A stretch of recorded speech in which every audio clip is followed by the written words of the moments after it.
Pick up almost any fishing rod in the store, flip it over, and read the small print near the handle.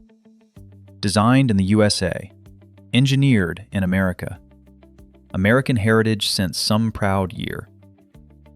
It sounds like the rod was born here. But designed and engineered are not the same word as made. And on most of those rods, the one word that matters is the one word that is missing. The American fishing rod industry is almost gone. Most of the famous names you know, even ones with all-American branding and prices, quietly build their rods in Korea and China, on the other side of the world. But a handful of companies never left. They still roll their blanks on American soil. And today, I am going to show you exactly who and how to tell the difference at the shelf. This is not a video about which rod is best. Overseas rods can be excellent. This is a video about where your money actually goes, and about the small number of brands still keeping American rod builders employed. Stick around, because one of the most American-sounding names in the sport does not make its rods here at all. And that one surprises everybody. If you like knowing the truth about the gear you buy, instead of the marketing on the label, this channel is where that lives. Subscribe. And knowing where a rod is made is only half of it. Knowing which rod fits your fishing, and where the fish actually are, is the other half. That is what the Angler's Vault is for, and it is the first link below. Tap it or scan the code anytime. First, the one thing you have to understand, because it is the key to the whole video. What does Made in America even mean for a fishing rod? A rod is a blank, which is the pole itself, plus the guides, the reel seat, and the grip. And here's the honest truth. Almost nobody makes all of those parts in America. The cork usually comes from Portugal. The guides, the grips, the reel seats, most of those come from Asia, even on the proudest American rods. So when a good company says American made, what they really mean is the blank, the heart of the rod, is rolled right here. That is the real dividing line, and it is the one almost nobody explains to you. And this is why the blank is the honest measure. Rolling a blank is the hard part. It takes a factory, an oven, precise carbon layup, and skilled hands. That is the expensive part that got shipped overseas. Bolting on guides and a grip is easy, and some companies do only that final assembly here and still stamp Made in the USA on it. The blank is where the truth lives. So the real question is simple. Who still rolls their own blanks on American soil? Because that is the hard part, the expensive part, the part almost every brand shipped overseas to save money. The list of companies that still do it here is short, and once you know the names, you will never read a rod label the same way again. Number one on the list, and the giant of American rods, is St. Croix. They have built rods in Park Falls, Wisconsin since 1948. Walk into that factory and you will watch more than 20 separate steps go into a single rod, a process that can take weeks from raw carbon to finished blank. This is the real thing, American rod building at full scale. But here is where St. Croix earns your trust, because they are honest about it, and I will be too. Not every St. Croix is made in America. Their upper rods, the Legend series, the Avid, and Up, are built in Wisconsin. Their budget rods, the Triumph, the Mojo, and the Rage, come from a factory they own in Mexico. And St. Croix tells you which is which right on the label. That honesty is the point. A St. Croix Legend is about as American-made as a production rod gets. Rolled, wrapped, and finished in Wisconsin, backed by an American warranty, built by people you could drive to and shake hands with. When you want a made-in-America rod at real scale, this is the first name on the list, and it is not close. And there is a reason a company like this keeps loyal customers for life. When a St. Croix blank fails, you deal with people in Wisconsin, not a call center overseas. The warranty is real. The service answers. And that peace of mind is worth as much as the rod itself. That is part of what your money buys when you buy American made. Quick pause. If you are already learning something, hit the like button, because that is what pushes this past all the marketing noise to the next angler who wants the truth. And the full guide to which gear is worth your money is the first link below. One payment, yours, for life. Number 2 is a name every serious angler knows: G. Loomis. Since 1982, G. Loomis has built rods in Woodland, Washington, and they roll their own blanks in that factory to this day. For a lot of anglers, a Loomis is the standard every other rod gets measured against for sensitivity. Now here's a twist that trips people up. G. Loomis has been owned by Shimano, a Japanese company, since 1997. When that happened, everyone assumed production would move overseas. It never did. Every Loomis rod is still built in Woodland on 100% Loomis blanks by American workers. Foreign ownership, American manufacturing. Those are two different things. And think about what that really means, because it is rare.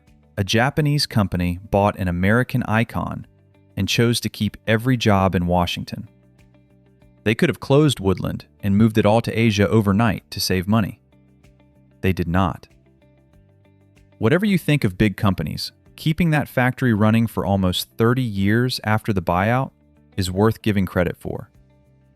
One honest detail, and it matters. G. Loomis does not usually stamp the words "Made in USA" on the rod. Instead, they say "Handcrafted in Woodland, Washington." Why? Because some components, the guides and hardware, come from overseas, and the law is strict about that phrase. So they tell you the exact truth instead. Handcrafted in Woodland is the American blank you are looking for. And that distinction is worth teaching because the law is behind it. To legally print "Made in USA," essentially all of the product has to be American. Since the guides come from overseas, an honest company cannot use those words even when the blank is 100% American. So the careful ones say "handcrafted here" instead. That wording is a sign of a company telling the truth. Number 3 takes us to Texas. Kistler rods, built by hand in Magnolia, Texas by a veteran-owned company. Trey Kistler has been building rods for around 30 years, and the whole operation runs out of that Texas shop, where they partner with the best carbon sources in the world and build the rod right there. Local, hands-on, and proudly American. Kistler is a great example of the modern American rod company. Not a giant, not a household name at the big box store, but a real shop where a rod is built by hand and backed by a real warranty and a person who answers the phone. These are the companies keeping the craft alive, and they are worth knowing by name. And here's why these smaller shops matter more than their size suggests. When you buy from a Kistler or a Cashion, your money does not disappear into a giant corporation. It pays a specific American craftsman to keep building rods by hand. These companies are small on purpose, and every rod they sell is a vote to keep American rod building alive for the next generation. Quick one before the rest. Let me earn the follow. Everything I know about which gear is worth the money and the cheap tricks that replace the expensive stuff is organized inside the Angler's Vault. Point your camera at the code or tap the first link. One payment, yours for life. Number 4 is one most people have never heard of, and it deserves to be known. Cashion rods out of Sanford, North Carolina. It was founded by a man with a doctorate in polymer science, and that is not a gimmick. Cashion designs their carbon blanks at the molecular level, focused on how well the carbon fibers bond with the epoxy, because that bond is what makes a blank sensitive and strong. And Cashion is proof that American rod building is not just old factories living on history. It is a modern, high-tech company started in 2010 by a scientist who thought he could build a better blank from the carbon up. That is the hopeful part of this story. Even as the old giants shrink, new American builders are starting up, betting that quality and origin still matter to people. Cashion rolls their own blanks in North Carolina, which puts them on the short, real list of American blank builders. And there are a few more worth naming. Loomis has made blanks in Woodland, Washington since 1949. Thomas & Thomas builds fly rods in Massachusetts. Edge rods, designed by the original Gary Loomis himself. Small names, real American blanks. So that is the honest American list. St. Croix in Wisconsin, G. Loomis in Washington, Kistler in Texas, Cashion in North Carolina, plus Loomis, Thomas & Thomas, and Edge. These are the companies still rolling blanks on American soil. Now for the part that makes people angry, because this is where the marketing gets slippery. Here is the trap. A rod can have an American-sounding name, an American founder, American branding all over the box, and still be built entirely overseas. The name tells you nothing. The flag on the packaging tells you nothing. Only one thing tells you the truth, and it is printed in tiny letters most people never read. The clearest example is Dobyns. Founded by Gary Dobyns, one of the most respected tournament anglers in America.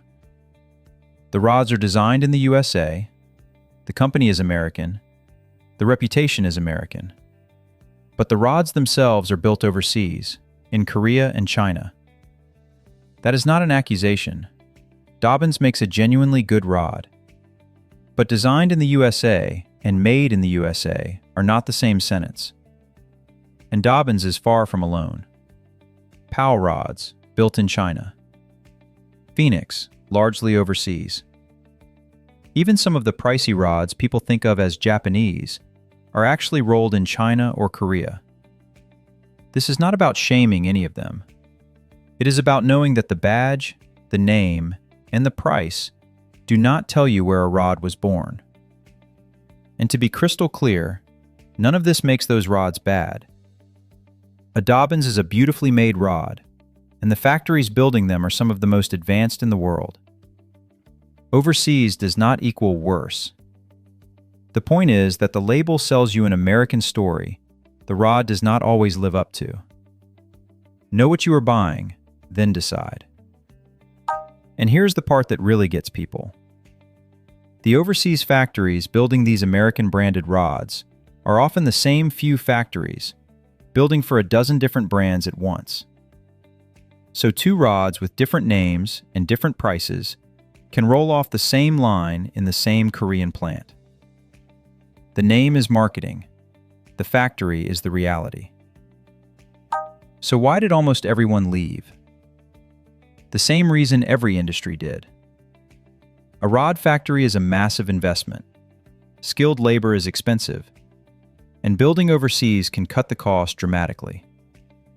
It is a rational business decision, not a scandal. The companies that stayed in America chose to pay more to build here. And that choice is exactly what you are supporting when you buy from them. Now let me be completely fair, because this is important. Made in America does not automatically mean better. Some of the finest rods in the world are built overseas by brilliant companies. An imported rod can outfish an American one in the right hands. If your only goal is pure performance for the price, you should absolutely consider them. But if it matters to you that an American worker rolled that blank, that your money stays in a town like Park Falls or Woodland or Magnolia, that there is a person and a factory behind your warranty, then you have to look past the name and find the origin. Because the name will lie to you, and the small print will not. And there is a quiet cost to losing all of this that goes beyond jobs. When a country stops making something, it slowly forgets how. The skilled people who know how to roll a perfect blank retire, and no one takes their place. The few American factories left are not just selling rods. They are keeping alive a craft that is almost impossible to get back once it is gone. So here's how to tell at the shelf, in 10 seconds. Do not trust the brand name or the flag on the box. Flip the rod over and find the origin printed near the butt. Look for the real words. Made in USA, or handcrafted in a real American town. If it says designed or engineered in the USA, that is the tell. That rod was built somewhere else. And if you cannot find it on the rod, check the brand's website. The honest American companies are proud of it. St. Croix labels every rod. Loomis writes, handcrafted in Woodland, right on the page. If a company buries where its rods are made, that silence is your answer. The proud ones tell you. The rest hope you do not ask. So there it is. The rods still truly made in America. St. Croix, Loomis, Kistler, Cashion, and a handful of others still rolling blanks on home soil. The famous names that only sound American, but build overseas. And the 10-second check that cuts through all of it. The label was designed to impress you. Now you know how to read the one line that actually matters. Everything I know about choosing the right rod for your fishing, and where the fish actually sit once you have it, is inside the angler's vault. First link below, one payment, yours for good. Now tell me down in the comments, what rod are you fishing? And did you know where it was actually made before this video? I read every